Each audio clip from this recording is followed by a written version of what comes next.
Hey guys, so I thought that I would do a undercut slash haircut Q&A, well FAQs, because I've been getting a lot of questions on my undercut and just cutting your hair in general. So I took down some notes on my phone, so you can't even see it. So yeah, I'm just gonna go over the notes that I wrote down that I could think of. So for one, everyone is not gonna like your undercut, but I mean, that's normal. Who cares? Everybody is not gonna like what you do, but you just gotta think like, okay, it's something that I'm doing, so what do I care if they don't like it? They're not wearing it, or they're not the one who got it. You know what I'm saying? So just think about that. So I'm gonna start with the cons because I don't have that many.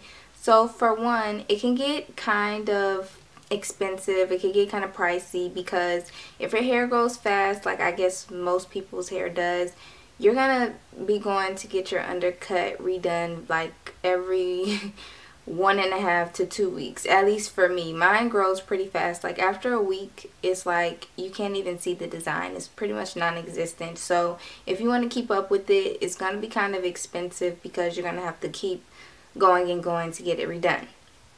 Another con is that if you do decide to grow it back out, it is going to take a long time. And designs grow out pretty fast, so that's not the problem. But if you're going to grow your hair out, it's going to take a long time. So just be prepared for that because you are shaving your hair completely off. So yeah. So that's all the cons that I could think of. Now for the pros. For one, it's super cute. Like, you're going to stand out. It's going to look amazing. And like, right, yeah, it's different. Not a lot of people have it, but then again, it is getting pretty popular, so a lot of people do have it.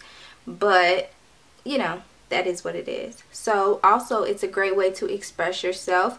If you're totally against tattoos, just get a design in your head. Oh, when it's freshly done, it looks amazing. You'll get so many compliments. I always get compliments on my undercut, and people are like, oh my god, so neat, so cool, da da da. So yeah, for one, it's gonna be super cute. Also, undercuts can be easily hidden. That's why I opted to get an undercut instead of like a side cut, because those are pretty much kind of hard to hide. And even if you do decide to flip your part over, that side's gonna look a little thin. So I decided to get mine in the back because it's easy to hide. Most of the time my hair is down if I'm wearing a weave, and you can't even tell that I have an undercut back there. So it can be easily hidden, which is good for when you want to grow it out because you won't have to worry about the pain of a big old nappy growing out patch on the side of your head. So that's a good thing. Since your design grows out pretty fast, you can always change it up. You won't be stuck with the same, you know, the same old thing. So you can always switch up your designs and things like that. So make sure if you're going to shave your head, it's something that you seriously want to do, not just because somebody else does it. Because I mean, it's kind of a big deal. Like once you shave your hair off, it's gone. Like it's not going to come back the next day. It's going to be gone for a while. Like it's going to take like at least a year to grow it out to a decent length that you'll be able to start doing things with. So just think about that. Also, if you're getting a sew-in, you'll use less hair because you know, you won't have this big section back there of hair to sew. So think about that. If you're going to buy a weave, you can buy less hair because, you know, you just shave some of your hair off. Also, the reason that Lakia, got my undercut is because, first off, I wanted to. People always ask me why. It's because I want to. Second, I was really itching to cut my hair. Like seriously, I cut my hair like every year. And this year, well last year, I was like, I'm not going to cut all my hair off because I am trying to grow my hair out. So I was like, let me do something subtle. But then again, it's not really that subtle, but it is subtle because most of the time when my hair is down, nobody knows. Like nobody's going to know.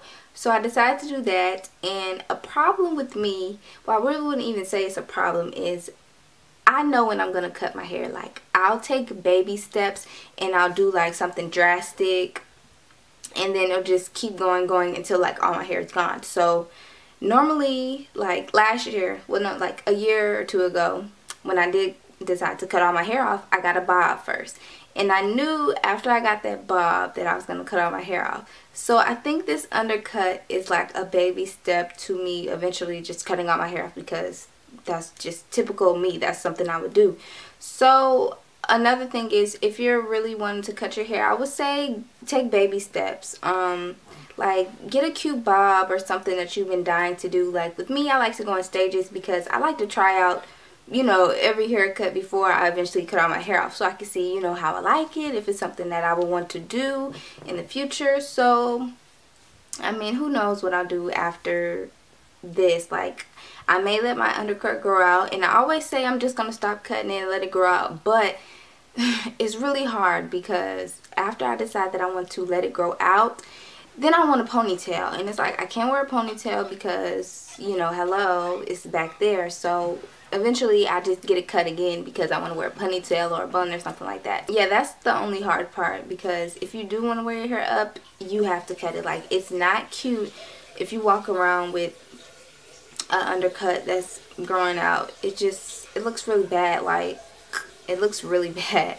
So if you want any tips and things like that, like how I maintain my undercut, I don't do anything special at all.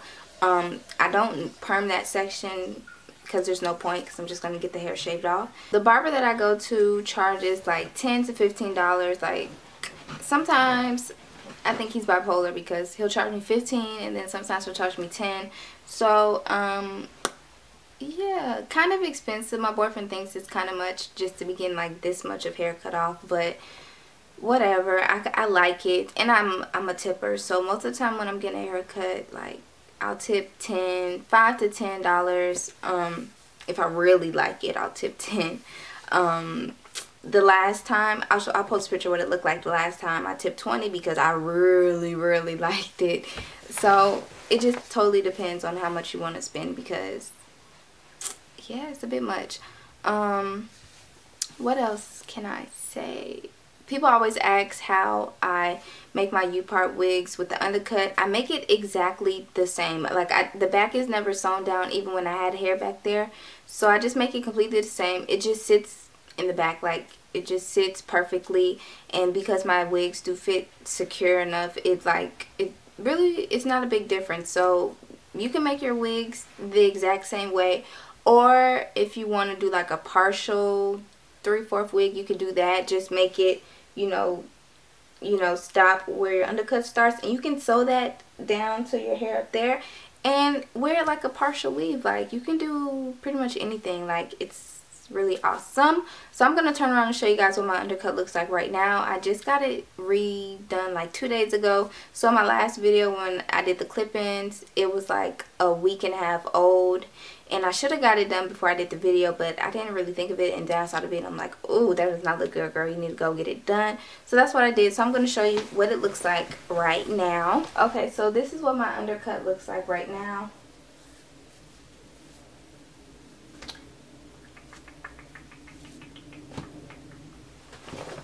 Yeah, other than that, if you guys have any other questions, just let me know.